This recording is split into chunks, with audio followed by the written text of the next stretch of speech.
Hello, everyone. I'm George from Ireland. This is about David Lammy, who is the Deputy Prime Minister of the United Kingdom.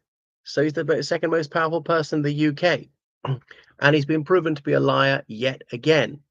He goes back to this summer when he was holidaying in France and Italy, and he got a journey all the way from Forlì in Italy to Flaine, which is in the French Alps. A very, very long taxi journey. Yeah, so much for looking after the environment. It would be far easier in the environment to go by train or bus, but it's one rule for them, another rule for everybody else. So you think of the pollution that was put out for just for two people. So you see how avaricious and selfish he is, and as a powerful and wealthy person, how he abuses those who are weaker than he is. So it is revolting and absolutely on brand. I would expect nothing better from him. So it goes back to 11th of April last year, and the fare was 1,550 euros. Shows you just how rich he is. And then there was a dispute about an additional 700 euros because the booking service payment. Okay, and a so Lammy refused to pay what was owed. So the driver said, "Well, we're not going to return your luggage, otherwise I'll never get my money." And the driver didn't steal it; he gave it to the police. So there was this dispute, and as usual, Lammy, he gets the civil service to lie for him, and they do. They are craven. They always give in to their political masters. So the Foreign Commonwealth and Development Office, of which he was head at the time, Foreign Secretary, um, they took Lammy's side. They pumped out the lies that Lammy and his wife had done nothing wrong, that Mr. and Mrs. Lammy were innocent victims. They paid the total fare, which is a complete lie. So this poor Mr. Mimoun, this taxi driver, they don't make a lot of money. He was charged with theft. Now, was Lammy being so bad to him because Mr. Mimoun is a Muslim? Is it because of North African ethnicity that somehow Lammy views him as inferior? I know he's racist. He said racist things in public before. He said that whites shouldn't be good to black people. What about his wife? What about his children? Maybe he's bad to them as well. Wow. He's against that march, that Red Nose Day. So he'd rather that black people starve to death than white people help them out. It's sickening. That is how cruel and barbaric he is. Other things. Wow. So he's been a cheerleader for an orgy of racist violence against defenseless Palestinians, against the huge scale kidnapping of Palestinians, including little children, against the torture of Palestinians. He's not denounced the public rape of Palestinian prisoners, which happen on television, filmed live. He's never had a word to say about that. But if you say that a man is a man or a woman is a woman, wow, he would really lose it over that one. It's absolutely sickening what he's like, the things that he is complicit in.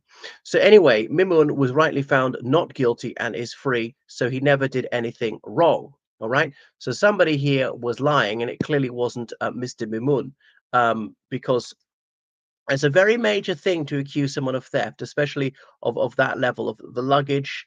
How many bags would that be? How many thousands of euros would they be? As though Mr. Mumun would be stupid enough to commit a crime for which he's the only suspect, when he's actually taking on quite a mighty person, the foreign secretary of a friendly neighboring country. And there's going to be CCTV, there's going to be all sorts of proof that he was there.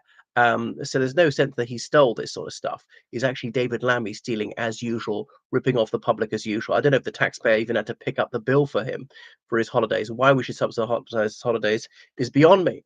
And since then, this grossly unethical, well, criminal behavior, there he is blackguarding a totally innocent person just because he's poorer and feebler than Lammy is.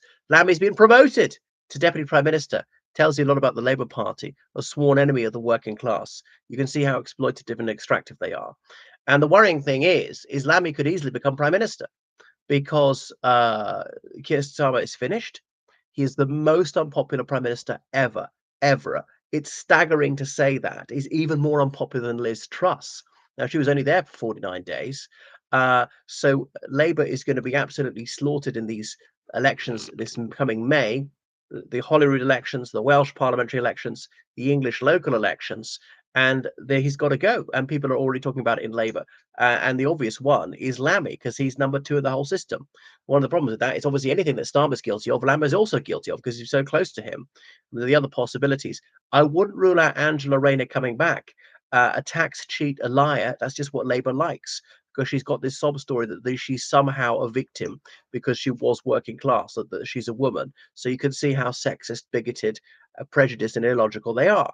So the deputy leader of the Labour Party, Lucy Pole, she's a possibility. Yvette Cooper, again, I think a bit less likely. Partly she's maybe seen as too posh, too establishment, been in Parliament since 1997, done nothing else in her life. And I just say, who does that leave? Um, Shabana Mahmood, now the Home Secretary. And when Lammy had to stand in for Sir Keir Starmer at Prime Minister's Question Times, he was asked 5 times, can you guarantee that no more sex offenders have been released from prison in error? Because 2 people in the last week were released early by accident. The system's overloaded, the prison officers don't have enough time. And 5 times he failed to answer that question. He didn't say yes, because that would be misleading the House of Commons. That would be a resigning matter. He didn't say no, because that would be too much of a gift to the opposition. So he sidestepped the question each time. So he's a low down, lying, filthy scumbag, just the kind of thing that the Labour likes. Now, I know that the Conservatives are bad too. And he's a sworn enemy of children. He has promoted sexual violence against children. He's voted for that every single time. The mass murder of little children. He is a paedophobe. Children being tortured to death. Children being ripped apart. Children suffering hypoxia. Wow, nobody else would have this. Children having deadly poisons injected into their hearts. That's the kind of person he is. And every single member of the Labour cabinet has done likewise, doesn't want to do anything to defend children. Bang on about child protection, but that's a lie. This is just demagoguery. This is just feminazism. 60 million children murdered every single year. Lammy's all for that. Oh, sorry, the choice about that. Would he be pro-choice on slavery, pro-choice on rape? Well, neither would I. What about the victims? 80 million, 90 million murders a year, 100 million murders a year. If it was every single child in the world in utero in one year, if it was the annihilation of the human race, he wouldn't oppose that. That is how inhumane and cruel, bloodthirsty he is. So it's sickening. It's absolutely foul that this person is there, the second mightiest person in the United Kingdom, may yet be the prime minister. So this is what demagoguery does to us. Is what ignorance, lies, disinformation does to us when dishonest, vicious, murderous people like him are exalted to high office. And they only care about wielding power over others, about disenfranchising people, stripping us of our liberty, taking away our right to speak our minds, to peacefully protest, to save others. This is how inhumane and cruel they are. So he's an absolute sadist. It's sick. It's deeply dispiriting that someone like him has got so far, and there's really no chance that he's going to be held to account for it. So it's difficult not to despair. But there are a few good people. Maybe someday justice will be done.